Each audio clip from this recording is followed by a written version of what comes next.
لا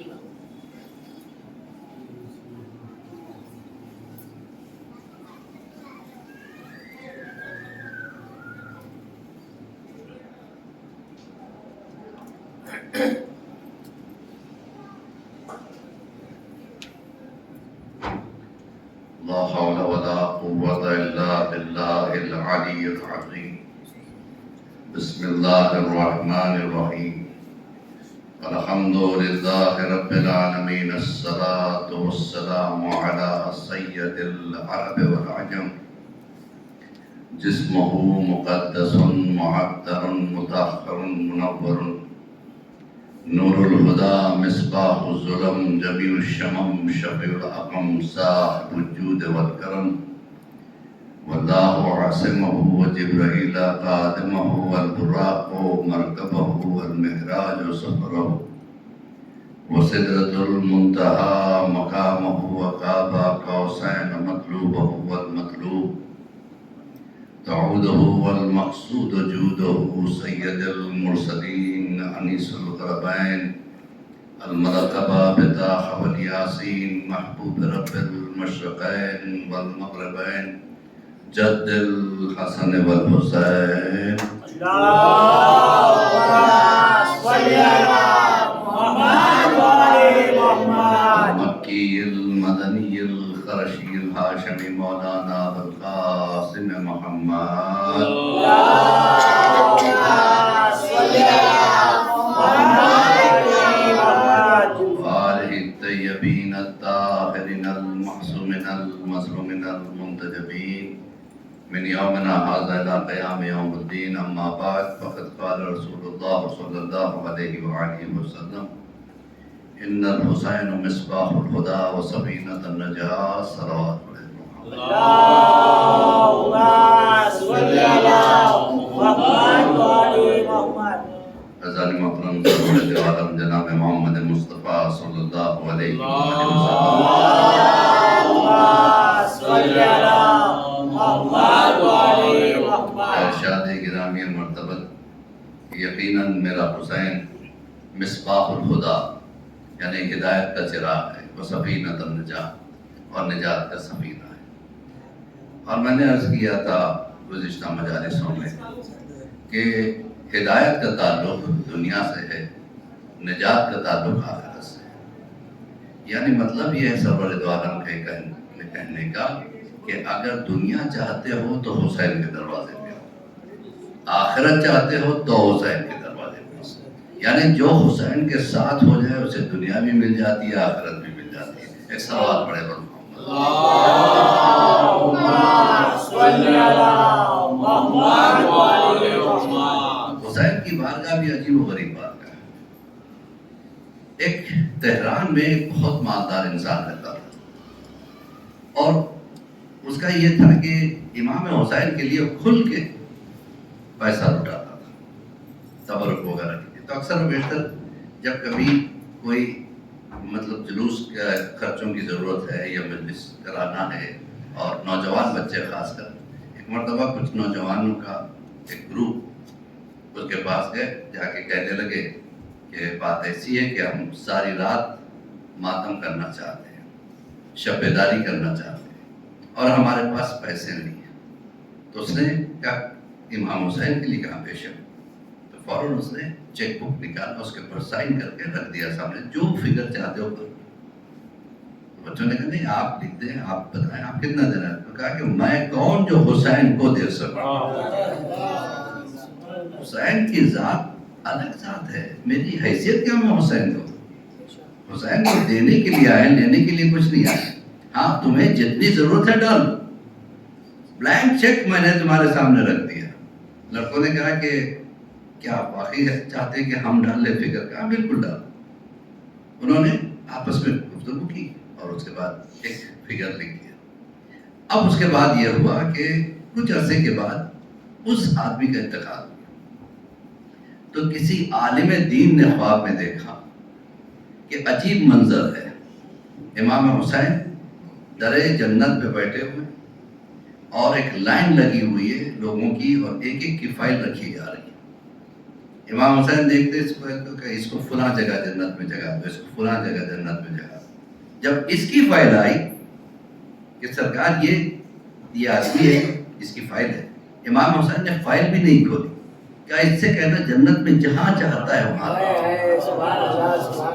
ملائکہ نے کہا ہے یا مولا یہ آپ نے اس کی فائل بھی نہیں کھولی، کہ جو میرے عزاداری میں بلینک چیک دیتا ہے میں اس کی فائل کیسے پڑھ سکتا ہوں؟ وہ جہاں چاہے رہنے دو۔ یہ ہے حسین کی ذات۔ حسین عطا ہے، حسن عطا ہے۔ ایک اور عالم دین ہوا کرتے تھے قوم میں، اور درس لیتے تھے، ان کے درس میں ہزاروں کی تعداد میں علماء آتے تھے، یعنی امام واجب، ہزاروں کی تعداد، اور پورا ہال بھر جاتا تھا اور وہ درس لیتے تھے۔ اور روحانی کیفیت تھی ان کی، درس لیتے لیتے اس عرفان کی اس منزلوں تک پہنچ گئے تھے کہ لوگ ان کی درس کے لیے ترستے تھے کہ چلو درس ہو رہا ہے ان کا، چل کے بیٹھتے ہیں۔ اب یہ ہوا کہ ایک دن درس میں آئے اور انہوں نے رونا شروع کر دیا اور اس کے بعد مصائب پڑھنے شروع کر دیا، تو ایک عجیب سی کیفیت پیدا ہو۔ جب وہ مصائب پڑھ رہے تھے پورا ہال رو رہا تھا، سب ریا کر رہے تھے۔ اس کے بعد پھر انہوں نے کافی دیر کے بعد روکا، اس کے بعد پھر درس لینا شروع کیا۔ اب یہ بالکل الگ تھا، یعنی ہر روز درس لیتے تھے، مصائب نہیں پڑھتے تھے۔ آج مصائب پڑھا انہوں نے، پھر اس کا درس لیا، دوسرے دن پھر یہی طریقہ، تیسرے دن یہی طریقہ، چوتھے دن انہوں نے سوال کیا کہ بھائی میں روزانہ درس سے پہلے مصائب پڑھ رہا ہوں، آپ لوگوں میں کوئی سوال کیوں نہیں کیا؟ کیوں میں نے طریقہ بدل دیا؟ لوگوں نے کہا کہ آپ کی وہ منزلت ہے کہ آپ جو بہتر سمجھتے کرتے ہیں، آپ کے سامنے ہماری حیثیت کیا ہے کہ سوال؟ کہا نہیں۔ ایک واقعہ میرے ساتھ پیش آیا، میں سو رہا تھا، میں نے خواب میں دیکھا کہ جنت کے کئی دروازے ہیں، ایک ایک دروازے پہ ایک ایک امام کھڑے ہوئے، ایک دروازے پہ مولا علی کھڑے ہوئے، ایک پہ مولا حسن کھڑے، ایک پہ مولا حسین کھڑے، ایک پہ امام زین العابدین، ایک پہ امام محمد باقر، ایک پہ امام جعفر صادق۔ الگ الگ دروں پہ الگ الگ امام کھڑے ہوئے اور سب جگہ لائن لگی ہوئی ہے، اور ایک ایک لائن چل رہی ہے، لیکن سب سے سلو جو لائن چل رہی ہے وہ امام جعفر صادق علیہ السلام۔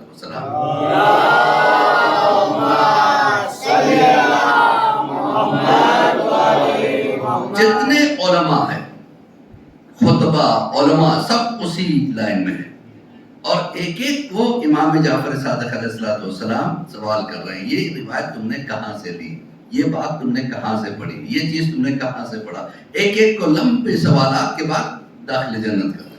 اب یہ عالم دین کہتے ہیں میں اسی لائن میں لگا ہوا تھا۔ اچھا، انسان کی فطرت ہوتی ہے جب لائن میں لگا رہتا ہے، دو چار لائنیں ہو، دیکھتا ہے کون سی لائن فاسٹ چل رہی، اس میں چلا جاتا ہے۔ مثلاً اگر آپ ٹکٹ لینے کے لیے ریلوے اسٹیشن پہنچے، دیکھا 2 لائن 3 لائن ہے، دیکھیں کہ کون سی فاسٹ جا رہی ہے، اس میں چلے جاتے ہیں۔ تو یہ عالم دین کہتے ہیں میں نے دیکھا کہ سب سے فاسٹ جو لائن چل رہی تھی امام حسین والی تھی۔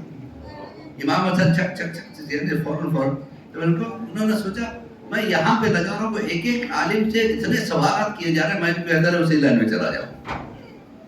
لہٰذا چھٹے امام کی لائن سے نکلے، امام حسین والی لائن میں آ کے کھڑے ہو گئے۔ امام حسین نے ان کو دور سے دیکھا اور بلایا ادھر آؤ، ٹھیک ہے جی سرکار یہ لائن میں کیوں آئے؟ کہا کہ یہ لائن ذرا فاسٹ چل رہی ہے، کہ نہیں علماء کی لائن وہ ہے، وہیں پہ جاؤ۔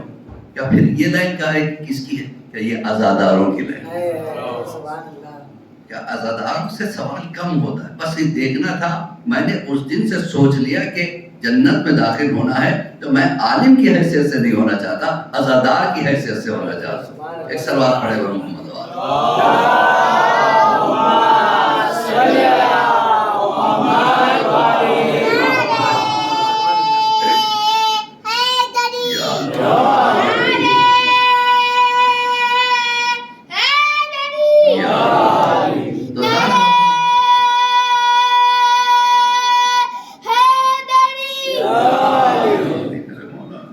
محترم یاد رکھیے گا، عزادار بن کے پیدا ہونا، یعنی عزاداروں کے گھرانے میں پیدا ہونا، یہ بلیسنگ ہے، یہ بلیسنگ ہے، مولا کی طرف سے بلیسنگ ہے۔ اور پھر عزادار بن کے رہنا، یہ بھی بہت بڑی بلیسنگ ہے۔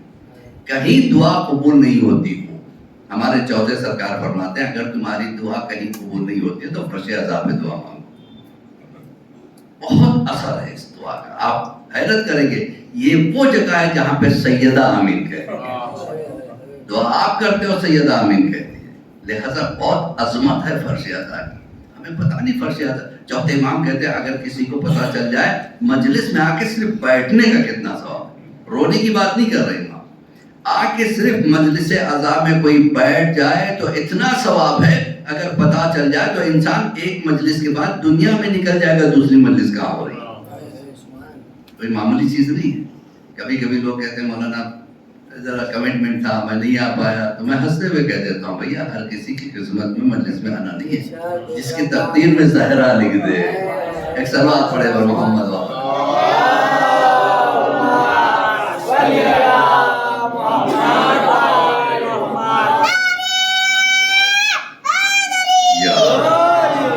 تو یاد رکھیے گا مجلس حسین ایک بہت بڑی عظمتوں کی جگہ ہے. یہاں ہر دعا قبول ہوتی ہے. اچھا دعا بھی عجیب طاقت رکھتی ہے. اب یہ ڈیپینڈ کرتا ہے آپ کس کو واسطہ بناتے ہیں. ایک ڈاکٹر سعید نام کے ایک بہت بڑے سرجن تھے اور کینسر کے اسپیشلسٹ تھے. تو ان کو ایوارڈ دینے کے لیے یو کے والوں نے بلایا, لندن والوں نے بلایا کہ آپ انڈیا سے یہاں آ جائیں اور فلاں رات کو جو ہے نا ہمارا فنکشن ہوگا, اس میں ہم آپ کو بہترین ڈاکٹر کا ایوارڈ دیں گے. کیونکہ انہوں نے ایک نئے مالیکیول کے اوپر ریسرچ کیا تھا جو کینسر کے لیے یونیک دوائی تھی. ہم کہا کہ ٹھیک ہے. اب جو ظاہر سی بات ہے اگر کسی کو ایسا انعام مل رہا ہو کتنا خوش رہے گا. اب انتظار کرتے رہے وہ دن کب آئے گا میں جاؤں. یہاں تک کہ وہ دن آ گیا. ڈاکٹر سعید کہتے ہیں میں تیار ہوا, جلدی سے پیک وغیرہ کیا سامان اور چل پڑا. اور ہماری فلائٹ بھی نکلی. ہونا یہ چاہیے تھا فلائٹ جب پہنچتی اس کے 2-4 گھنٹے کے بعد وہ میٹنگ تھی جس میں مجھے ایوارڈ ملنے والا تھا اور میں بہت خوش تھا. اچانک موسم خراب ہوا اور فلائٹ لندن سے پہلے ایک جگہ ایمرجنسی لینڈنگ پہ اتار دی گئی. جب اتار دی گئی تو ڈاکٹر سعید کہتے ہیں میں پریشان ہو گیا, یہ کیا, میں کیسے پہنچوں گا میٹنگ میں, مجھے میٹنگ میں جانا ہے. انہوں نے کہا کہ چلو پتا کیا سنا کہ لوگوں نے کہا کہ یہاں سے ٹیکسی لے کے جا سکتے ہیں آپ یا کار ہائر کر کے جا سکتے ہیں, آپ کو ڈرائیو کر کے جانا 3-4 گھنٹے میں آپ پہنچ جائیں گے. انہوں نے کہا چلو پھر بھی میں کسی طریقے سے پہنچ جاؤں. انہوں نے کار ہائر کی اور خود ڈرائیو کرتے ہوئے جا رہے تھے. بڑا برا راستہ تھا, بالکل گھنا جنگل, اور اب پھر اور بارش تیز ہو گئی یہاں تک کہ کار ایک جگہ پھنس گئی. اب کیچڑ میں پھنسنے والی کار کو کیسے نکالے. اب کا کوئی چارہ نہیں ہے. باہر نکل کے دیکھا سامنے ایک چھوٹا سا مکان تھا, ایک جھوپڑی تھی. ڈاکٹر سعید وہاں پہنچے. دیکھیے دعا کا اثر کیا ہوتا ہے. ڈاکٹر سعید وہاں پہنچے, دیکھا کہ ایک بوڑھی عورت ہے. کہا کہ میں بہت پریشان ہوں, پھنس گیا ہوں, اگر آپ اجازت دیں تو میں یہاں تھوڑی دیر کے لیے پناہ دے دوں گا. ٹھیک ہے اندر آ جاؤ. اب اندر آ کے بیٹھے تو اس بڑھیا نے کچھ کھانے پینے کے لیے ان کو دیا, یہ کھایا. بڑھیا جو ہے نا جھولے میں ایک چھوٹا سا بچہ تھا, اس کا جھولا جھلا رہی تھی. جھولا جھلا رہی تھی تو ایک مرتبہ انہوں نے پوچھا یہ بچہ کیسا ہے. کہا کہ کیا بتائیں, اس کو کینسر ہو گیا اور ایسا کینسر ہے جس کی دنیا میں کوئی دوا نہیں. ابھی ایک لیٹسٹ مالیکیول پر کوئی ڈاکٹر سعید ہے انڈیا کے, انہوں نے اس کے اوپر ریسرچ کیا ہے. میں کیا کروں, میں جا نہیں سکتی, میرے پاس اتنے پیسے نہیں ہیں کہ میں انڈیا جاؤں. میں امام زمانہ سے کہتی ہوں کہ مولا میں نہیں جا سکتی, ڈاکٹر سعید کو یہاں پہ. اب ڈاکٹر سعید حیران ہو گئے. کہا کہ واقعی اب ماننا پڑا کہ دعا کا اثر اتنا ہوتا ہے. میری فلائٹ خراب ہونا یا موسم بگڑ جانا, ایمرجنسی لینڈنگ پہ اترنا, پھر میرا کار لینا, اتنا سب کچھ اگر مجھے پتا چلتا میں سیدھے تیرے پاس آ جاتا. اتنا گھوم پھر کے مولانا نے کہا جب تک وہاں جاؤ گے نہیں آگے نہیں بڑھنا. کہا کہ میں اس بچے کو اپنے ساتھ لے کے جاتا ہوں, پورا علاج کر کے واپس بھیجوں گا. ایک صلوات پڑھے کرو.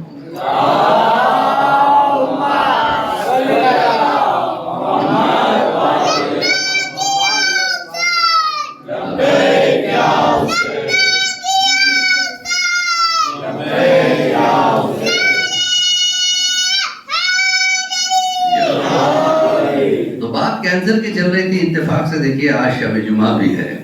شب جمعہ صدقے کے لیے, خیرات کے لیے, مدد کے لیے بہترین شب ہے. شب جمعہ میں دیا جانے والا 1 روپیہ 1000 روپے کے برابر ہوتا ہے. اتفاق سے ہمارے یہاں ایک صاحب آئے ہوئے ہیں, ان کے والد کو کینسر ہو گیا. اور جس کی وجہ سے وہ جو ہے نا مدد کے لیے آئے ہوئے ہیں. آپ مجلس کے بعد جو آپ کی حیثیت ہے آپ انہیں دے دیں، انشاءاللہ اللہ اس کا کئی گنا زیادہ اجر دے گا. ایک صلوات پڑھے پر محمد وآلہ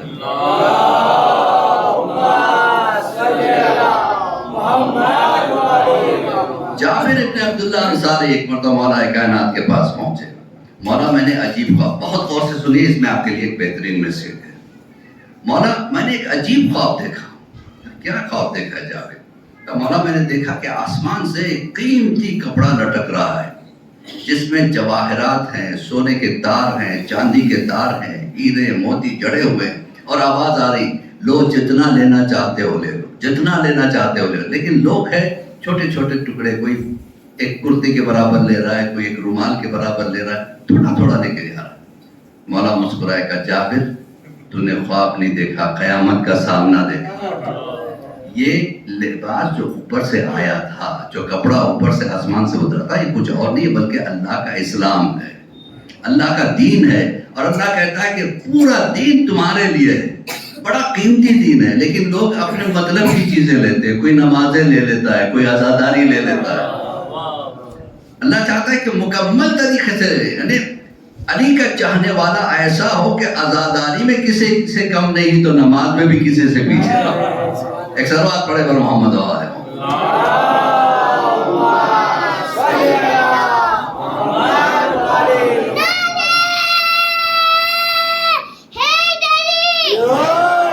ایک بات بتاؤں میں آپ، ہم نے اسلام کو بفے ڈنر بنا دیا. معاف کیجیے گا، بفے ڈنر کیسا ہوتا ہے؟ یہ آج کل نیا فیشن چل رہا ہے. پہلے ہی ہوتا تھا دستر پہ بیٹھتے تھے، دستر کے آداب ہی کچھ اور ہے، اس کی برکتیں کچھ اور ہیں. اب جب سے یہ انگریزوں نے بفے ڈنر سٹارٹ کیا، اب ہندوستان میں بھی پہنچ گیا کئی سالوں سے. اس میں کیا ہوتا ہے کہ ٹیبل پہ چن دیے جاتے ہیں ہر طرح کے کھانے. آپ کو چکن پلاؤ بھی ملے گا، مٹن پلاؤ بھی ملے گا، سادہ کھانا بھی ملے گا، دال بھی ملے گا، شیرمال بھی ملے گی، روٹی بھی ملے گی. اب آپ کے اوپر چوائس ہے کہ جو آپ کھانا چاہیں. آپ پلیٹ لے لیں گے، لائن میں کھڑے ہو جائیں گے. اب اس کے بعد آپ دیکھیں گے ہاں یہ چکن ہے، مجھے نہیں کھانا ہے، مٹن کھاتا ہوں. آپ نے مٹن ڈال دیا، دوسرے نے کہا نہیں مجھے مٹن نہیں چاہیے، میں دال روٹی کھاؤں گا. تو اسلام ایسا نہیں ہے. اسلام لینا ہو تو پورا کا پورا اسلام لینا، اس لیے کہ علی کا چاہنے والا اسلام کے کسی شعبے میں پیچھے نہیں ہوا کرتا ہے. ایک صلوات پڑھے اور محمد وآلہ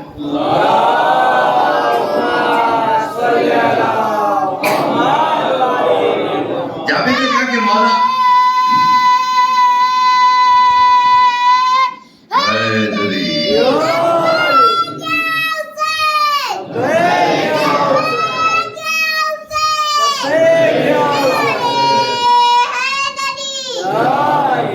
جابر نے کہا مولا میں نے صرف یہی نہیں دیکھا، آگے بھی کچھ دیکھا. آگے کیا دیکھا؟ ایک ایک چیز میں ہمارے لیے مولا نے درس دیا ہے. پہلی چیز کیا ہے؟ مسلمان بنو تو مکمل طریقے سے مسلمان بنو. دوسرا درس کیا ہے؟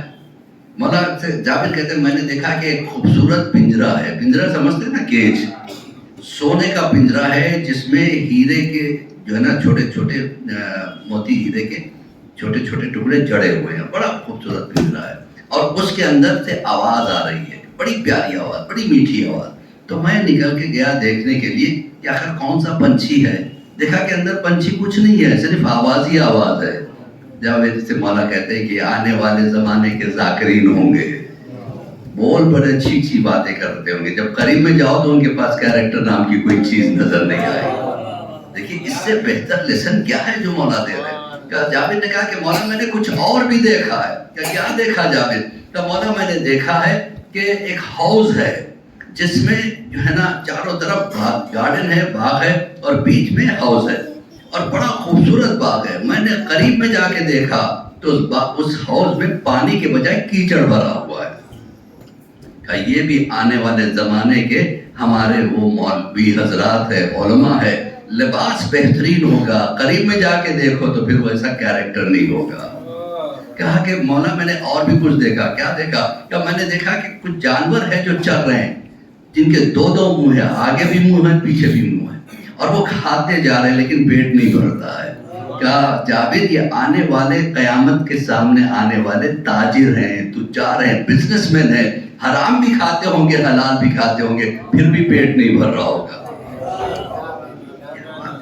کیا بات ہے. ایک ایک چیز اگر انسان غور سے سمجھ جائے تو اس کی زندگی بدل جائے. پھر مولا سے جابر کہتے ہیں مولا میں نے کچھ اور بھی دیکھا. کہ کیا دیکھا؟ بہت اہم چیز کہنے والا ہوں. کہ مولا کیا دیکھا ہے؟ تو مولا کہتے ہیں میں نے دیکھا ایک بہت بڑا جو ہے نا چراگاہ ہے جس میں گائے چر رہی ہے.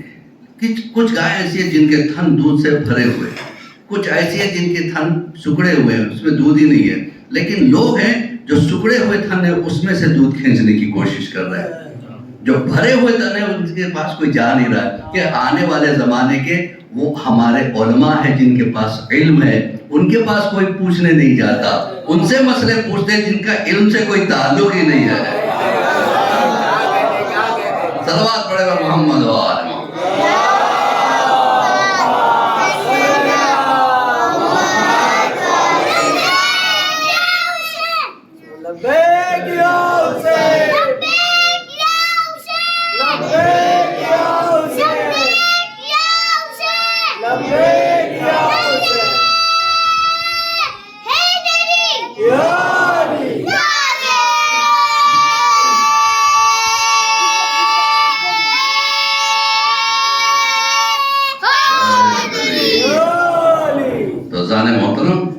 یہ خواب نہیں ہے جابر کا, قیامت کے سامنے ہونے والی وہ پیشن گوئی ہے. اور ہم اپنے آپ کو دیکھیں ہم کس خانے میں فٹ ہوتے ہیں. پھر اس کے بعد جابر کہتے ہیں میں نے ایک اور چیز دیکھی مولا کا. کیا دیکھا؟ میں نے دیکھا کہ 2 حوض ہیں, ایک سے دونوں میں پانی ہے, ایک سے ایک آدمی پانی نکال رہا ہے دوسرے میں ڈال رہا ہے. نہ یہ خالی ہوتا ہے نہ یہ بھرتا ہے. کیا وہ ملک الموت ہے؟ اتنی موتیں ہوتی رہتی ہیں لیکن دنیا خالی نہیں ہوتی ہے, اور اتنے بچے پیدا ہوتے جس سے دنیا بھرتی نہیں ہے. تو دیکھا آپ نے, تو مولا نے بتایا کہ یہ حالات ہوں گے. تب جابر نے کہا کہ مولا اس وقت آپ کے چاہنے والے کو کیا کرنا چاہیے؟ کہ ہماری سیرت کو اپنانا چاہیے. صرف ہماری محبت کافی نہیں ہوگی, ہمارے کردار کو دیکھے اور کردار بنائے. ایک صلوات پڑھے پر محمد.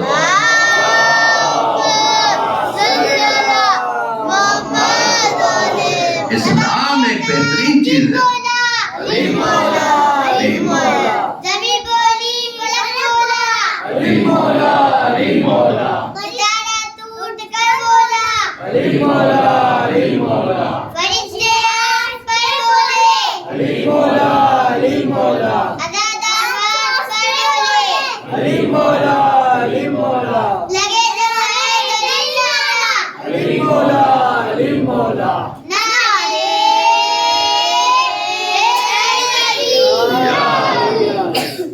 دیکھا آپ نے, تو زان محترم قدم پھونک پھونک کے چلنے کی ضرورت ہے. اسلام ہماری پہچان ہے. اسلام ایسے دیکھیے رسول اللہ کی ایک حدیث یاد آ رہی ہے. رسول اللہ فرماتے ہیں کہ ہماری مثال ایک شجر طیبہ جیسی ہے, یعنی پاکیزہ درخت جس کی جڑ میں ہوں. رسول کیا کہتے ہیں؟ جس کی جڑ میں ہوں, اور شاخ تنا جو ہے وہ علی ابن ابی طالب ہے, اور شاخ فاطمۃ الزہرا ہے, اور پتے ہمارے چاہنے والے ہیں. اتنا تو کہہ دیا, اب ہم غور کریں گے اس پہ. پتے کی پہچان کیا ہے؟ پتے کو دیکھ کے بتا دے گا کون سے درخت کا ہے. مثلاً اگر میں آپ کے سامنے آم کا پتا پیش کروں گا تو آپ یہ نہیں کہو کہ امرود کا پتا ہے, حالانکہ درخت یہاں نہیں ہے. مثلاً درخت کسی بمبئی میں ہے اور میں وہاں سے ایک پتا لے کے آیا, کیا یہ کاہے کا پتا ہے؟ کہ آم کا پتا ہے. تم نے درخت کو دیکھا نہیں, کیسے پہچانا؟ کہ پتے کو دیکھ کے پتا چل جاتا ہے کس کا ہے. اور ظاہر محترم ہم اس شجرۃ الطیبہ کے پتے جس کا تنا جناب فاطمۃ الزہرا, جس کی جڑ جناب رسول خدا, اور شاخ علی ہے اور پتے علی کے چاہنے والے. تو ہمیں ہونا ایسا چاہیے کہ ہمیں دیکھ کے کہہ دے یہ علی کا چاہنے والا ہے. ہاتھوں میں کڑے پہن کے گلے میں زنجیریں ڈال کے کوئی علی کا چاہنے والا نہیں بن جاتا. خزانے محترم علی کا چاہنے والا بننا ہے تو اپنی نمازوں سے ثابت کرے, اپنی مجلسوں سے ثابت کرے, اپنے اعمال سے ثابت کرے کہ وہ واقعی علی کا چاہنے والا ہے, جسے علی کہے یہ میرا چاہنے والا ہے. دیکھا آپ نے. تو خزانے محترم اب بات پتوں کی چل رہی تھی. اگر کسی گستاخ پتے کے ذہن میں خیال آ جائے تو جو ہے آپ کی, رسول نے کیا کہا؟ میں جڑ ہوں, تنا فاطمہ ہے، شاخ علی ہے. اگر کسی پتے کے ذہن میں خیال آ جائے جڑ کے ہوتے ہوئے شاخ کو کیوں تھاما رہا ہوں، جڑ کے ہوتے ہوئے شاخ کا دامن کیوں تھاما رہا ہوں، لہذا شاخ کو چھوڑا، جڑ کے قدموں میں آ کے گر گیا. اب کیا ہوگا؟ نہ شاخ کا رہا نہ جڑ کا رہا. کبھی ہوا ادھر اڑا کے لے گئی، کبھی ہوا ادھر اڑا کے لے گئی، نہ ادھر کا رہا نہ ادھر کا رہا. اب نسیں پھول گئی، رنگت زرد ہو گئی، سوکھ گیا. ایک تنور والا گزر رہا تھا، ایسے پتوں کی میرے تنور کے لیے ضرورت ہے. تو عزیزان محترم، اگر کوئی سوچے کہ رسول کے ہوتے ہوئے علی کا دامن کیوں تھاما رہے، تو ایسوں کو لینے کے لیے ایک فرشتہ نکلے گا. ایک صلوات پڑھے بر محمد محترم.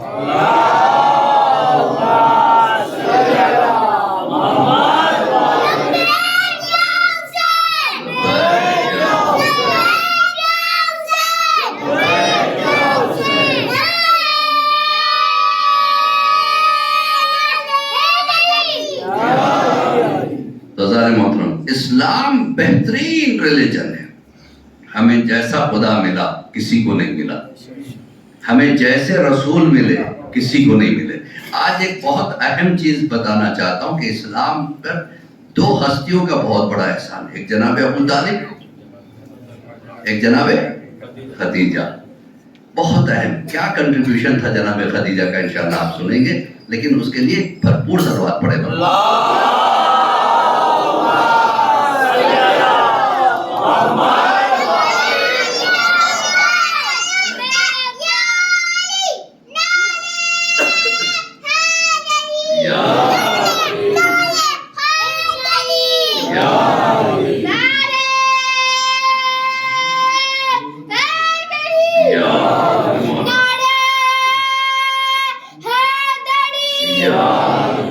تو عزیزان محترم، اسلام پہ جناب ابو طالب کا بہت بڑا. اچھا آپ کو ایک بات بتاؤں، وہ بھی یاد آ رہی تھی. کبھی کیا ہوتا یہ ہے کہ سوچ کے کچھ آتے، یہاں پہ عطا کچھ اور ہوتی ہے. جناب ابو طالب کی لائف ہسٹری پڑھ کے ایک انگریز بدل گیا. یہاں پہ ایسے لوگ ہوں، میں اسی مذہب میں جانا چاہتا ہوں. پتا چلا کہ جناب ابو طالب کون سے مذہب سے تعلق رکھتے تھے؟ کہ مسلمان تھے. اچھا تو میں بھی مسلمان ہوں. اسے کیا پتا تھا کہ مسلمانوں میں کتنے فرقے ہیں؟ اسے نہیں پتا تھا مسلمان کئی قسم کے ہیں. اسے دیکھا سامنے جو مسجد ہے اس میں چلا گیا. ایک صلوات پڑھے گا محمد.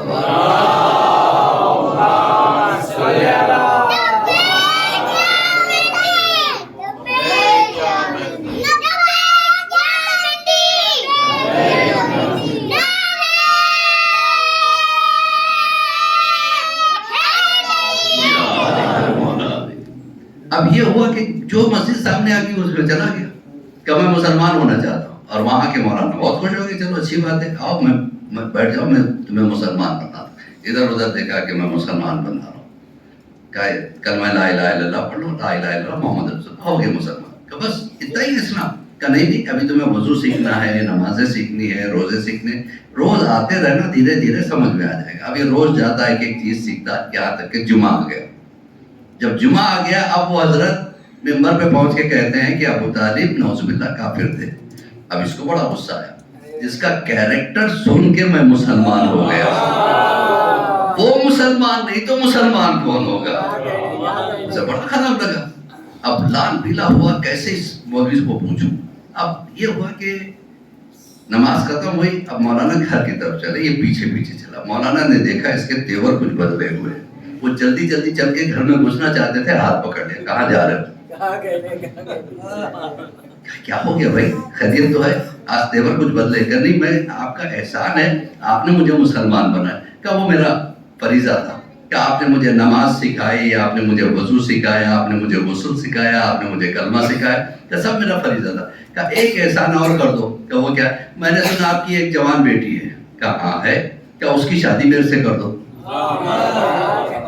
یہ کیسے ہو سکتا ہے؟ کہ کیوں نہیں ہو سکتا؟ کہ میں مسلمان ہے. کہ تو مسلمان ہے لیکن تیرا باپ کافر ہے. اب اس نے کہا یہ بتائیے آپ کی بیٹی افضل ہے یا فاطمہ الزہرا افضل ہے؟ کہاں فاطمہ، کہاں میری بیٹی؟ کا آپ یہ بتائیے آپ افضل ہے یا رسول اللہ افضل ہے؟ کہاں رسول اللہ، کہاں میں؟ کہا جب رسول اللہ جیسا اپنی بیٹی کی شادی اس علی سے کر سکتا ہے جس کا بابا کافر تھا؟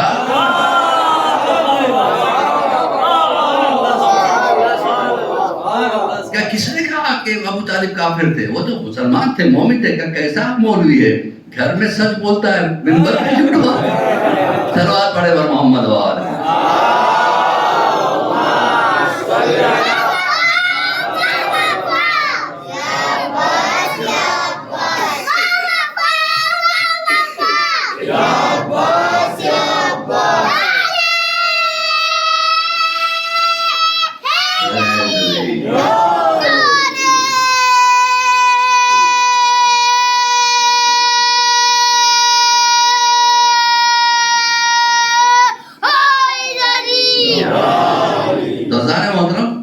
یہ ہے جناب ابو طالب، جن کے کیریکٹر کو دیکھ کے کئی مسلمان ہو گئے۔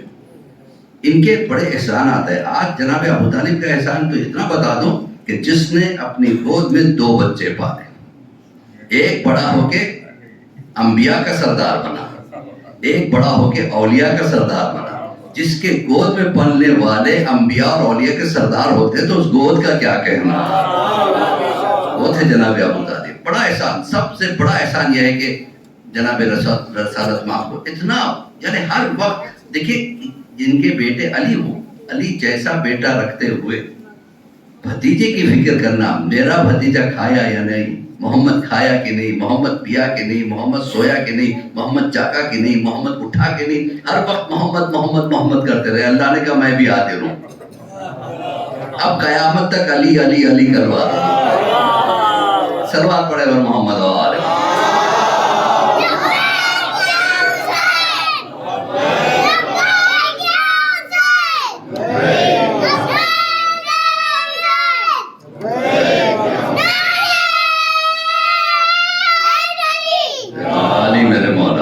اور دوسری ہستی ہے جناب خدیجہ۔ پہلے آپ سمجھیں کہ جناب خدیجہ کون ہے۔ دیکھیے یہ اس وقت کی بیوی ہیں جس وقت عورت بن کے پیدا ہونا ایک بہت بڑا قرض تھا، بد دعا تھی، اس لیے کہ عورت کی کوئی اہمیت نہیں تھی۔ باپ اپنے ہاتھوں سے بچی کا گلا گھونٹ کے قبر میں دفن کر دیتا کہ اس کی وجہ سے کسی اور کے سامنے سر جھکانا پڑے گا۔ ایسے ماحول میں جس عورت نے مردوں کا سر اپنے دروازے پہ جھکا دیا اسے خدیجہ کہتے ہیں۔ جناب خدیجہ ملکۃ العرب کہلاتی ہیں، عرب کی ملکہ۔ کیا کوئین تھی؟ نہیں، کوئی راج تھا ان کے پاس؟ نہیں، بلکہ بزنس امپائر تھا۔ اس زمانے میں جناب خدیجہ نے بزنس کر کے بتایا کہ دیکھو عورت کسی میدان میں پیچھے نہیں ہو سکتی۔ اور اتنا بڑا امپائر آپ دیکھیں گے آج عرب ٹکڑوں میں بڑھ گیا، شام الگ ہو گیا ہے جی، عراق الگ ہو گیا ہے، سعودی الگ ہو گیا، لیکن اس زمانے میں خطہ عرب بہت بڑا تھا۔ یعنی سعودی سے لے کے عراق سے لے کے شام سے لے کے افریقہ کی سرحدوں تک ان کا بزنس تھا۔ پھر ادھر ہندوستان سے لے کے ایران کی سرحدوں تک ان کا بزنس تھا۔ اتنے بڑے خطہ عرب میں ہزاروں کی تعداد میں ان کا ٹرانسپورٹیشن، یعنی اونٹ چلتے تھے۔ آج جیسے گاڑیاں چلتی ہیں، ٹرکس چلتے ہیں، بسیں چلتی ہیں، اس زمانے کا ٹرانسپورٹیشن اونٹ تھا، تو ان کے اونٹ چلتے تھے، قافلے جاتے تھے جناب خدیجہ۔ اور دوسری بات، ایک اور ایک امپورٹنٹ رول ہے جناب خدیجہ کا۔ اس وقت جو ہے نا ٹریڈ سینٹر یا تو مکہ تھا یا شام تھا، یہ 2 ٹریڈ سینٹر تھے۔ مکہ بہت بڑا ٹریڈ سینٹر جہاں پہ افریقہ سے لوگ آتے تھے، بزنس مین آتے تھے، ایران سے آتے تھے، ہندوستان سے آتے تھے۔ اور جناب خدیجہ ریٹ فکسنگ کی انہوں نے ایک اسمبلی بنائی تھی جس میں 12 افراد تھے، ان کے سامنے آنے والے اپنے ریٹس کو رکھتے، یہ میرا مال ہے، یہ میرا ریٹ ہے۔ تو جناب خدیجہ اس اسمبلی کی چیئرمین تھی اور وہ فکس کرتی، نہیں ریٹ یہ ہوگا جو میں کہہ رہی ہوں، اگر منظور ہے تو مکہ کے مارکیٹ میں تمہارا مال بکے گا، ورنہ لے جاؤ اپنے ساتھ۔ جو وہ کہتی اسے ماننا پڑتا، اسی لیے کہا ملکۃ العرب ہے۔ ایک صلوات پڑھے بر محمد و آل محمد۔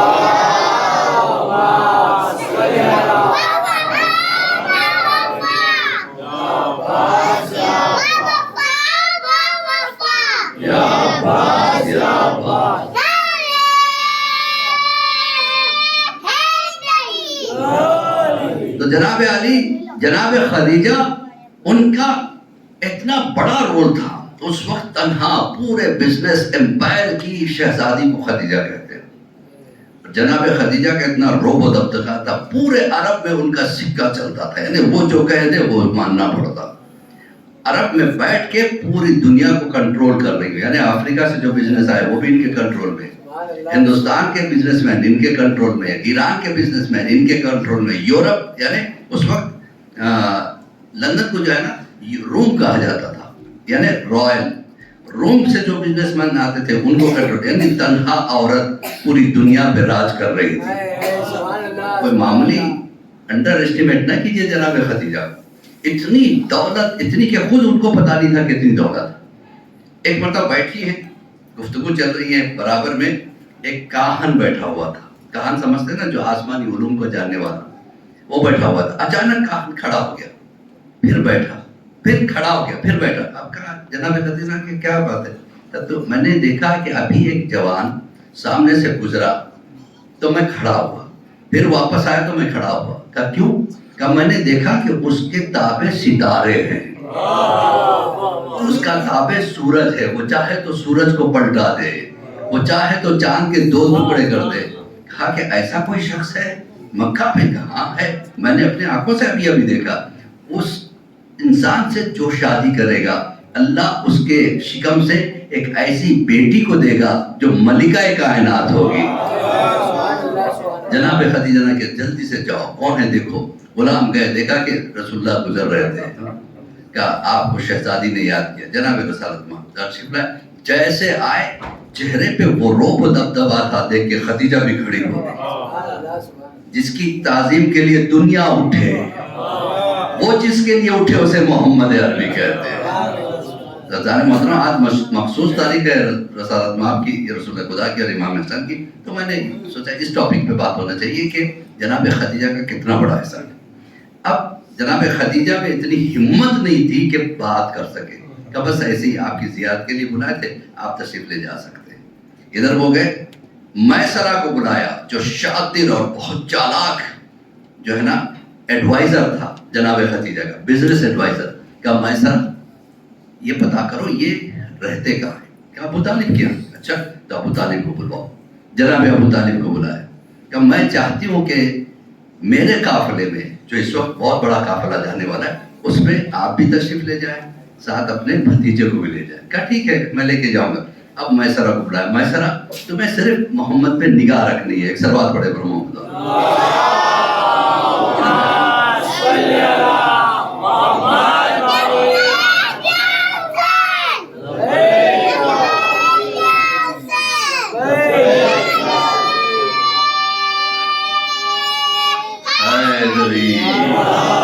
میسرہ تیری ڈیوٹی ہے،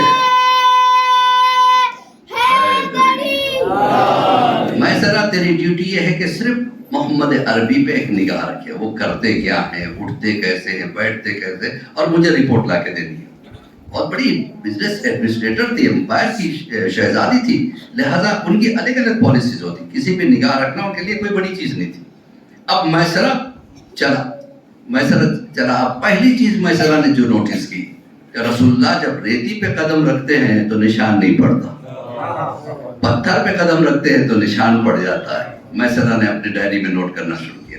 اب رسول اللہ چلتے ہیں تو ابر سایہ فگر ہے، میسرہ نے نوٹ کرنا شروع کیا۔ ایک جگہ رسول اللہ نے کہا کہ اس وقت شام ہو گئی ہے، اب ہم پڑاؤ ڈالتے ہیں، لیکن پڑاؤ میدان میں نہیں بلکہ پہاڑ پہ ہونا چاہیے۔ پہاڑ پہ کیوں؟ اسی قافلے میں ابو جہل بھی چل رہا تھا اور وہ حسد کی آگ میں جل رہا تھا۔ دیکھیے کبھی کبھی ہوتا ہے اگر کسی کی فضیلتیں ہضم نہیں ہوتی ہے تو انسان حسد میں پڑ جاتا ہے۔ اس نے کہا کہ میں اوپر قیام نہیں کروں گا، میں میدان میں کروں گا۔ کہ تیری مرضی۔ اب رسول اللہ نے قیام اوپر کیا۔ رات کو ایسی آندھی اور بارش آئی، ایسا طوفان آیا کہ آدھے سے زیادہ اس کا مال پانی میں بہہ گیا۔ میسرہ نے اس کو بھی نوٹ کرنا شروع کیا۔ اب اس کے بعد پھر یہ قافلہ چلا۔ اب ابو جہل اور زیادہ حسد میں آیا۔ اب پتہ چل رہا ہے کہ یہ خاندانی دشمنی کیوں تھی؟ صرف فضائل کا مار کھا رہے تھے، یا تو رسول کے فضائل کا مار کھا رہے تھے یا علی کے فضائل کا مار کھا رہے تھے۔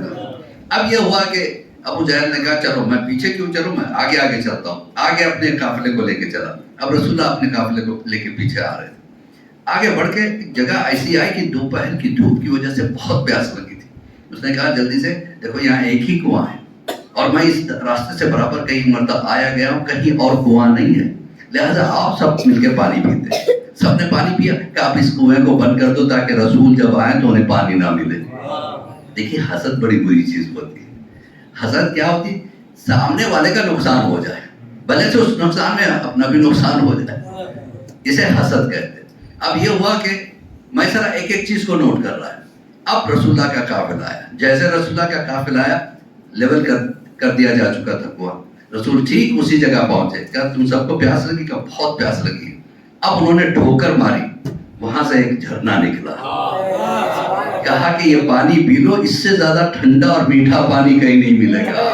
ایک صلوات پڑھے ور محمد و آل محمد.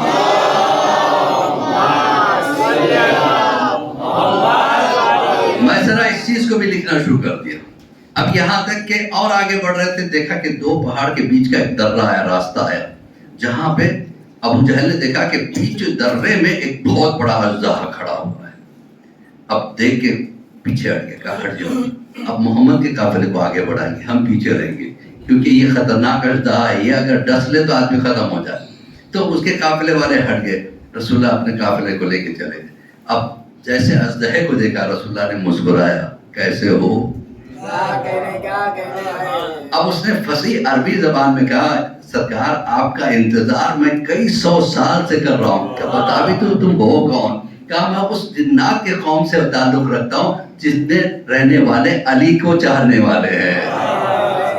تو ہمیں جب پتا چلا آپ آنے والے ہیں تو میں آپ کے زیارت کے لیے آ کے کھڑا ہوا تھا. اب یہ جو چیز دیکھی, اب ابو جہل میں اور جو ہے نا ہوتا ہے نا, فضیلت برداشت ہر کسی سے نہیں ہوتی. اب یہ ہوا کہ پھر وہاں سے مارکیٹ میں رسول آ گئے. آنے کے بعد کہا کہ ہم 3 دن کے بعد اپنا مال بیچیں گے. اس نے کہا کہ میں تو کل ہی بیچ رہا ہوں, کیونکہ ٹریڈ بہت اچھا چل رہا ہے اور بڑا منافع مل رہا ہے, میں کیوں یہ نقصان کروں. ابو جہل نے اپنا مال بیچ دیا. 3 دن تک رسول اللہ, اچھا دوسرے دن ریٹ گر گیا, تیسرے دن اور گرا, ابو جہل ہنس رہا تھا, اب لو بیچو. تیسرے چوتھے دن اتنا بڑا کہ حیران ہو گیا, یعنی جتنے میں مال اس نے بیچا اس کا 6 گنا زیادہ ہو جائے. اب رسول اللہ نے کہا اپنا مال بیچو. اب یہ ساری چیزیں میسرہ نوٹ کر کے آیا اور جناب خدیجہ کے سامنے آ کے کہنے لگا یہ فضیلت ہے. اور فضائل میسرہ بیان کرتا تھا, خدیجہ جھومتی جا رہی ہے. اس کے بعد کہا میسرہ کتنا فائدہ ہے؟ کہا 80 اونٹ سونے کا فائدہ ہے. کہا سب تیرا. جناب خدیجہ کہتے ہیں سب تیرا.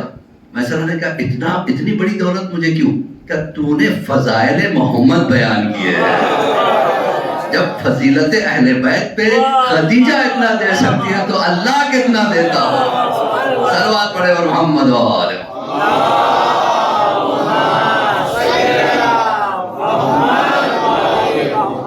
اب جناب خدیجہ نے کہا اب میں شادی کروں گی تو رسول اللہ سے کروں گی, محمد عربی سے کرنا چاہتی ہوں. اپنی سہیلی کو بنایا, صفیہ جن کا نام تھا, جو ابو طالب کی بہن تھی. کہا کہ اپنے بھائی کے پاس یہ رشتہ لے کے جاؤ. جناب ابو طالب کے پاس رشتہ آیا. جناب ابو طالب تو آسمانی علوم کو جانتے تھے, کہ میں جانتا تھا یہ وقت آئے گا, ہمیں رشتہ منظور ہے. رسول اللہ کو بولا آپ کو کوئی اعتراض؟ رسول اللہ مسکرا کے خاموش رہ گئے. کہ چلو تاریخ طے ہوگی. اب یہ ہوا, اب وہ لوگ کہاں بیٹھے ہیں اس دنیا میں جو کہتے ہیں کہ رسول اللہ کی جو ہے نا چچا ابو طالب جو ہے کافر تھے. اگر کافر تھے تو نکاح کس نے پڑھا تھا؟ نہیں, شاید میں بہتر ہے ایک اور مثال دے دوں, اور جو میرے ساتھ گزری ہے وہ مثال دیتا ہوں. میرے بچپن کے دوست ہیں, مسلمان ہیں, ساتھ میں ہم لوگوں نے پڑھا ہے, کھیلے کودے, سب بڑے ہوئے. اب بچے بھی ہمارے سامنے, ہم دونوں کے بڑے ہوئے, اور شادیوں میں ایک دوسرے کے جاتے رہے. ان کی بیٹی کی شادی تھی. انہوں نے کہا کہ عباس میں آپ کو آنا ہے. میں نے کہا ٹھیک ہے میں آ جاتا ہوں. میں پہنچ گیا اور بڑی شاندار شادی کر رہے تھے اپنے حساب سے. اب پریشان تھے. میں نے کہا کیا بات ہے بھائی, پریشان کیوں؟ کہ بات یہ ہے کہ ہمارے مولانا ابھی تک نہیں آئے, وقت ہوتا جا رہا ہے. کیوں؟ کہ نکاح کون پڑھے گا؟ کہ میں پڑھ دوں. میں نے بہت نکاح پڑھے. کہ آپ پڑھے ہوں گے اپنے عقیدے کی نکاح پڑھے ہوں گے. کہ کیا مطلب؟ کہ نکاح اسی سے پڑھوایا جاتا ہے جس کا عقیدہ ہمارا ہو. تو پتا چلا جو رسول کا عقیدہ وہی ابو طالب کا. اب جناب ابو طالب نے نکاح پڑھا. اب جناب خدیجہ آئیں. دیکھیں اتنی بڑی دولت کی ملکہ، ایسی کوئی لڑکی اگر کسی کے گھر میں آ جائے، محلوں میں رہنے والی ایک چھوٹے سے مکان میں آئی. آنے کے بعد سب سے پہلا کام کیا کیا، یہ رہی خزانے کی چابیاں، یہ رہے میرے بزنس کے پورے اکاؤنٹس، اب آپ سنبھالیے، میں گھر سنبھالوں گی. دیکھیے یہ کیریکٹر کس نے سکھایا؟ اسلام کو یہ کیریکٹر دینے والی کا نام جناب خدیجہ ہے. کتنا بڑا کنٹریبیوشن. اچھا دوسری بات، جیسے آئے رسول اللہ کو ایک ایڈوائز دیا کہ دیکھیے اس وقت اسلام صرف مکہ میں ہے، میں چاہتی ہوں کہ اسلام پورے کائنات میں پھیلے. کیا کرنا چاہتی ہوں؟ ہر ملکوں میں اپنے لوگوں کو بھیجو تبلیغ کرنے کے لیے. تو 27 ملکوں میں جناب خدیجہ نے ریپرزنٹیٹیو بھیجے. آپ نے بڑے آسانی سے سن لیا. ذرا ایک بات بتائیے، اگر کسی جگہ اگر اپنا ریپرزنٹیٹیو بھیجنا کتنا بڑا خرچہ ہے؟ کیوں بھیا؟ ٹکٹ، ویزا کا خرچہ، اس کے وہاں پہ پہنچنے کا خرچہ، پھر وہاں پہ انتظام، رہنے کا خرچہ، کھانے کا خرچہ، پینے کا، پھر یہاں فیملی کا خرچہ. 27 ملکوں میں اسلام کو بھیجنے والی کو خدیجہ کہتے ہیں. جہاں پہ ان کے ریپرزنٹیٹیوز گئے اور سب کس طریقے، اتنی دولت کیسے گئی، کہاں چلی گئی؟ لوگ پوچھتے ہیں اتنی دولت تھی کیا ہوگی؟ کس طریقے سے دولت کو لٹایا ہے اسلام کے لیے. یہاں تک کہ ایک دن رسول اللہ مایوس بیٹھے ہوئے تھے. جناب خدیجہ نے پوچھا کہ کیا بات ہے آج بڑے مایوس ہو؟ کیا بتائیں، ہمارے پاس اتنی دولت ہے، مسلمانوں کے گھروں میں کھانے کے لیے کھانا نہیں. جناب خدیجہ نے ایک مرتبہ تالی بجائی، غلام حاضر ہوئے، کنیزے حاضر ہوئے کہ جتنا خزانے میں سونا چاندی سب جواہرات سب لے کے آؤ. انبار لگ گیا. ایک طرف جناب خدیجہ چھپ گئی، ایک طرف رسول اللہ چھپ گئے. کہا کہ اب کیا ارادہ ہے؟ کیا بس یہ سارا خزانہ آپ کی ایک مسکراہٹ کے صدقے کرتی ہوں، بانٹ دیجئے مسلمانوں میں. کتنا بڑا احسان ہے مسلمانوں پہ جناب خدیجہ کا. کوئی معمولی ہستی کا نام جناب خدیجہ نہیں ہے. کتنا بڑا کنٹریبیوشن ہے جناب خدیجہ کا.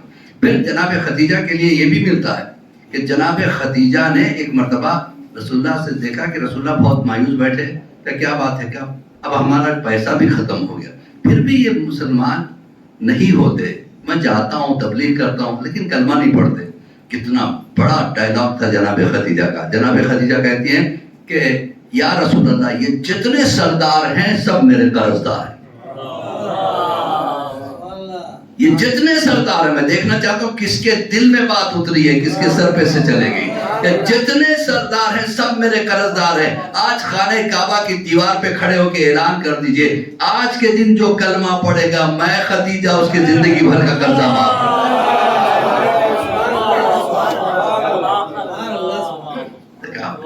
یہ ہے جناب خدیجہ. بڑے احسانات ہیں جناب خدیجہ کے. اب یہاں پہ چل کے میں بس سمیٹ رہا ہوں. ولیم برناٹے ایک بہت بڑا سائیکالوجسٹ جس نے ایک کتاب لکھی the greatest lady of the world. وہ کہتا ہے ایک جگہ، وہ سائیکالوجسٹ تھا نا، وہ کہتا ہے کہ جب بچے چھوٹے ہونا تو ماں باپ کو آپس میں لڑنا نہیں چاہیے. وہ چیزیں بچوں کے سب کانشیس میں چلے جاتے ہیں، پھر وہ بچے بڑے ہو کے کرمنل بن جاتے ہیں، ڈاکو بن جاتے ہیں، مرڈرز بن جاتے ہیں. لہذا گھر کا ماحول کو شانت رہنا ضروری ہے. تو وہ لکھتا ہے کہ جو حالات جناب سیدہ پہ گزرے، وہ حالات کسی اور بچی پہ گزرتے تو either she would have been died or gone mad. یا تو وہ مر جاتی یا پاگل ہو جاتی. But salutations to the lady, the greatest lady of the world. لیکن ہزاروں سلام ہو ہمارے اس عظیم شہزادی کو جس کا نام فاطمہ ہے. ولیم برناٹے کوئی مسلمان نہیں ہے، سائیکالوجسٹ ہے. لکھ رہا ہے جناب سیدہ کے لیے کہ دیکھو حالات کیسے پیدا. سب سے پہلے اس نے بتایا کہ ذرا سوچو کہ 2 سال کی تھی وہ بچی جسے باپ اور ماں شعبہ ابو طالب میں لے کے چلے گئے. بائیکاٹ کیا گیا تھا، سوشل بائیکاٹ کیا گیا تھا. جناب رسالت میں آپ سے کوئی کانٹیکٹ نہیں رکھے گا، کوئی بزنس نہیں کرے گا. مکہ چھوڑ کے ان کو جانا ہے. جناب ابو طالب ایک غار میں لے کے گئے جسے شعبہ ابو طالب کہتے ہیں، جہاں پہ بھوک بھی ہے، پیاس بھی ہے، جہاں پہ تڑپ ہے، بچے رو رہے ہیں، کھانے کے لیے کچھ نہیں. اور ایک چھوٹی سی بچی اپنی آنکھوں سے دیکھ رہی، میرے بابا کے اتنے دشمن ہیں جن کی حفاظت کے لیے کبھی ابو طالب تلوار لے کے حفاظت کر رہے ہیں.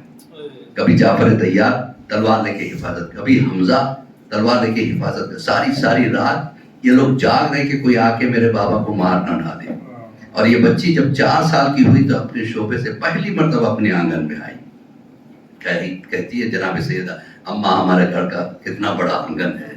تو اب اس سے سوچے کہ شعبہ ابو طالب کتنا چھوٹا تھا۔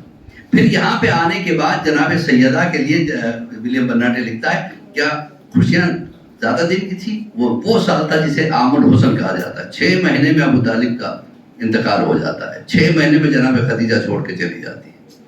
6 مہینے یعنی 4 سال کی بچی یا 5 سال کی بچی جس کی ماں مر جائے۔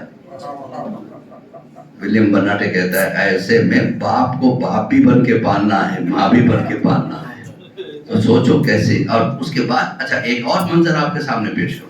ولیم برناٹے اس چیز کو لکھتا ہے، ایک دن جناب خدیجہ نے جناب سرور کائنات سے کہا کہ میں کچھ کہنا چاہتی ہوں۔ کہا میں بھی کچھ کہنا چاہتا ہوں، پہلے آپ بتائیے کیا کہنا چاہتے ہیں۔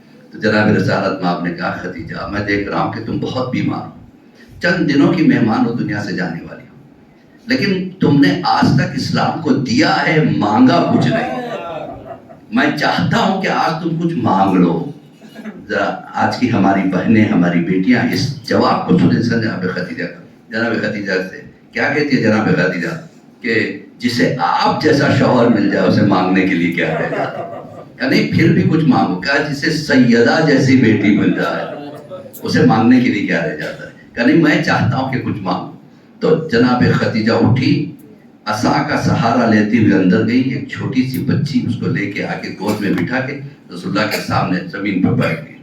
دونوں ہاتھ جو ہے نا سیدہ کے سر پہ اس طرح سے رکھ کے کہا اگر آپ چاہتے ہیں میں کچھ مانگوں، میرے بعد میری بچی کو رونے نہ دیں۔ کیا اس کے بعد مصائب کی ضرورت ہے؟ دل محسوس کے رہ جاتے ہیں ہم لوگ۔ ایسے ہی نہیں کہا جناب سیدہ نے سبت علیہ، ایسی مصیبتیں جو مجھ پہ پڑی اگر دن کی روشنی پہ پڑتی تو اندھیری رات ہو جاتی، پہاڑ پہ پڑتے تو پہاڑ چکنا چور ہو جاتا۔ عزیزان محترم ولیم برناٹے ایک چیز کو کوٹ کر رہا ہے کہ سیدہ کے بارے میں ولیم برناٹے کہتا ہے کہ بچی نے سن لیا تھا اپنے کانوں سے ماں کی وصیت، اور رسول نے کہا تھا ٹھیک ہے خدیجہ میں تیری بیٹی کو رونے نہیں دوں گا۔ اب بچی ایسے حالات گزر رہے، جب انسان پہ تکلیف ہوتی ہے تو انسان روتا ہے، اگر نہ روئے تو پاگل ہو جائے گا، سٹریس میں چلا جائے گا۔ بچی کے سامنے ایسے حالات ہیں کہ بلک بلک کے رونے کی ضرورت ہے، لیکن ماں کہتی ہے کہ عجیب و غریب بچی چھوڑ کے جا رہی ہوں۔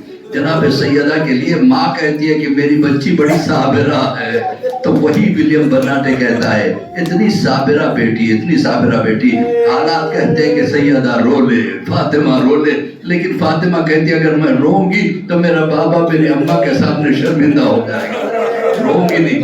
تو رسول اللہ فرماتے کبھی سیدہ میرے سامنے رو نہیں رہی تھی، کونے کونے میں چھپ چھپ کے رونے والی بچی، جب رسول اللہ تبلیغ کے لیے چلے جاتے تب رونے بیٹھتی، جب واپس آتے تو اپنے آنسوؤں کو پوچھ کے پھر بیٹھ جاتی۔ تو ایک دن یہ ہوتا ہے، کسی نے کہا کہ جناب سیدہ سے کہ شہزادی آپ کے والد خانہ کعبہ میں نماز پڑھ رہے تھے، کسی نے اونٹ کی اوجڑی لا کے رکھ لی، جلدی سے بچی سر سے لے کر پیر تک چادر میں دوڑتی ہوئی پہنچی، دیکھا کہ بابا کے سر پہ اوجڑی رکھی ہوئی ہے، آنکھوں میں آنسو آ رہے ہیں لیکن ضبط کر رہی ہے۔ ولیم برناٹے کہتا ہے کوئی ایسی بچی دنیا میں تو پتا ہے، آنسوؤں کو روک کے بابا کے اوجڑی کو صاف کر کے ساتھ میں لے کے جا کے ننھے ننھے ہاتھوں سے منہ صاف کرتی ہے، ننھے ننھے ہاتھوں سے چہرہ صاف کرتی ہے۔ رسول اللہ اسی لیے کہتے تھے کہ سیدہ میری بیٹی نہیں میری ماں ہے۔ ماشاءاللہ آپ کی آوازیں بلند ہو رہی ہے، ضرور پرسا دیجیے۔ آج دو معصومین کی شہادت کی تاریخ ہے، ایک امام حسن کی غربت کی تاریخ ہے، ایک رسول اللہ کی غربت کی تاریخ ہے۔ اب جناب علی ولیم برناٹے کہتا ہے ایک دن رسول اللہ باہر تبلیغ کے لیے جا رہے تھے، دیکھا کہ سیدہ دروازے تک آ کے کھڑی ہو گئی۔ رسول اللہ نے کہا ٹھیک ہے بیٹا خدا حافظ۔ اب گئے، رسول اللہ واپس آتے ہیں تو ماتھے سے خون بہ رہا ہے۔ جیسے گھر میں آتے سیدہ نے بٹھایا، اپنے ننھے ننھے ہاتھوں سے خون کو صاف کیا. بابا تکلیف تو نہیں ہے؟ رسول مسکرا کے کہتے تجھے جس کے بعد تو جیسی بیٹی ہو اسے تکلیف کس بات کی. ایک اور ولیم برناٹے ایک اور منظر کو پیش کرتا ہے. رسول اللہ تبلیغ کے لیے جاتے ہیں، سیدہ دروازے تک آتی تھی. جب رسول اللہ رات کو واپس آتے تھے، دن بھر تبلیغ کر کے رات کو واپس آتے تھے، جس جگہ بیٹی کو چھوڑا تھا اسی جگہ پاتے تھے. تو جناب سیدہ کیا کرتی تھی؟ ادھر رسول اللہ چلے گئے، ادھر اپنے دامن کو پھیلا کے کہتی پروردگار میں یتیمہ ہوں، پروردگار میرا دنیا میں کوئی نہیں ہے سوائے میرے بابا کے، میرا بابا دشمنوں میں گیا ہوا ہے، پروردگار میری ماں بھی دنیا سے جا چکی ہے، اگر میرے بابا کو کچھ ہو گیا تو میرا کون ہوگا؟ تو ظالم محترم ولیم برناٹے کہتا ہے ایسے میں جب رسول اللہ آتے تو جلدی سے آنکھوں کو صاف کر کے چہرے پہ مسکراہٹ لا کے یہاں تک کہ ایک دن وہ بھی آ گیا کہ رسول اللہ دنیا سے چلے گئے. جب رسول اللہ کی شہادت ہو گئی تو عرب کا دستور تھا جب کسی کا باپ مر جاتا تو لوگ آگے کہتے، نوجوان آگے کہتے کہ ہمیں جو ہے نا ہم آپ کو پرسہ دینے کے لیے آئے، اگر آپ کے بابا نہیں ہے تو ہمارے بابا کو اپنے بابا سمجھنا. اگر کسی کا بھائی مر جاتا تو نوجوان کہتے ہمیں اپنا بھائی سمجھنا، کسی کا بیٹا مر جاتا تو بچے آگے کہتے ہمیں اپنا بچہ کہنا. تو لیکن جناب سیدہ کے اس مظلومی پہ علی زندگی بھر یاد کر کے روتے تھے. مولا کہتے سیدہ دروازے کے پیچھے بیٹھی انتظار کرتی، سارا دن گزر جاتا، کوئی پرسہ دینے نہیں آتا. یہاں تک کہ رات ہوتی تو سیدہ زینب کو بلاتی، زینب تو میرے گلے میں باہیں ڈال، میں تیرے گلے میں باہیں ڈالوں گی، تو مجھے پرسہ دینا، میں تجھے پرسہ دیتی ہوں. ظالم محترم پھر وہ وقت آیا جناب سیدہ نے علی سے کہا میں بابا کی قبر پہ جانا چاہتی ہوں. علی نے کہا رات کی تاریکی میں لے جاؤں گا. اب جب رات کی تاریکی میں جناب سیدہ پہنچی ہے، کہتی ہے بابا میں سیدھا ہاتھ اٹھا کے سلام نہیں کر سکتی، میری پھسلی کی ہڈی ٹوٹ گئی ہے، کہ بابا مجھے معاف کرنا. میں کہوں گا شہزادی پھر بھی آپ نے بابا کو تو رو تو لیا، لیکن ہائے کربلا میں ایک ایسی بچی تھی جو اپنے بابا کو یاد کرتی تو کوئی تازیانہ